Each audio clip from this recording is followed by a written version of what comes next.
माइनाव फोरबोनि बयनिसिमबो गाहाम हामग्लायनाय आरो अनसायनाय जासिहरबाय। जोंहा बिटिआर सरकारनि गेलेमु आरो लाइमोन अनसाय बिफाना थांनाय 9 अक्ट'बरनिफ्राय 23 अक्ट'बरसिम जोङो गिबि खेबनि थाखाय सा सानजा भारताव थानाय 6 सिडुल काउन्सिलफोरखौ लानानै ISPL एबा इन्टार सिडुल प्रिमियार लिग मुं होनानै जोङो जोलुर बादायलायनाय खुंबाय थादों आरो बेखौ जोङो मोनब्रै जिल्लायाव खुंदों: उदालगुरि, बाक्सा, चिरां आरो क'क्राझार।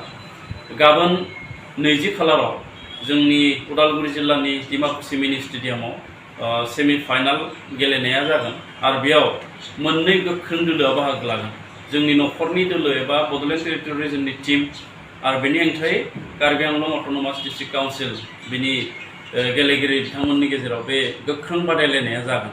दा बेखायनो आङो जोंनि उदालगुरि जिल्ला लोगोसे बे जोंनि जिल्लानि खाथि खाला थानाय गासैबो गेलेनाय मोजां मोनग्रा रायजो राजाफोरखौ खावलायहरगोन, जिहेतु जोंनि उदालगुरियाव डिमाकुसियाव जानाय जि गेम बे गाबोन बे इभेन्टआ जोबगोन आरो बेखायनो गाबोननि उनाव जिहेतु बाहाय गेमखौ नुनो मोननाय नंला। 23 खालाराव अक्ट'बर खालाराव क'क्राझारनि सायावसो बेनि फाइनाल गेम एबा जोबथा बादायलायनाया जिहेतु जागोन। दा बेखायनो बयबो जाहाथे सिगाङाव जालांनाय जि जोलुर गेलेनाय बादायलायनायफोरबायदि रायजो राजाफ्रा रोजा रोजा नुजाथिफैयो, बयबो जाहाथे गाबोननि बे गेलेनायखौ नायनो थाखाय रोजा रोजा बाहागो जाहाथे लाफैयो, आं बेखौ खावलायहरदों।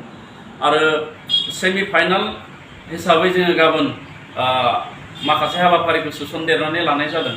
बेयाव जोङो गुबुन गुबुन हारिनि हारिमु हान्जाखौ जों हांख्रायनाय जादों। बिथांमोना गावबा गावनि हारिनि मोसानायखौ दिन्थिगोन। बर'नि अनगायैबो नेपालि बा गुबुन गुबुन हारिनि जों हारिमु हान्जाखौ जों हांख्रायदों। बिथांमोना मोसागोन, मोसानानै गाव गावनि मोसानायखौ दिन्थिगोन आरो माखासे मुंदांखा मेथाइ खनगिरि बिथांमोनखौबो जों हांख्रायनाय जादों। बर'नि सासे जाखांफुनाय मेथाइ खनगिरि गसाइगावनिफ्राय फैगोन बिथाङा प्रेक्टिकेल बसुमतारी, जाय माने दालमिया सिमेन्टजों मेथाइ खनगिरि बिथांमोना बिथाङाबो बाहागोआव मेथाइ खनफैगोन। आरो सेमि फाइनालनि जि जागायजेननाय हाबाफारि गेम इन'ग्रेटर होनना बुंदों जायखौ, बेयावबो जोङो सासे जोंनि दुलाराय बर' फरायसा आफादनि मानगोनां आफादगिरि मिस्टार दिपेन बर' जों बिथांखौ लाखिनाय जादों आरो बिथाङा गाबोननि जोलुर बादायलायनायनि जागायजेननाय हाबाफारिखौ बेखेवनो थाखाय बिथाङा जोंनो खोथा होदों आरो बिथाङा बाहागो लाफैदों।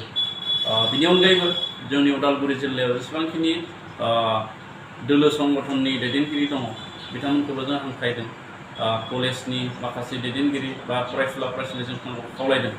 आरो गोजोनथाव बाथ्राया बेनो जे जाहाथे बे गेलेनाय बादायलायनायखौ बयबो नायनो थाखाय खाबु मोनो।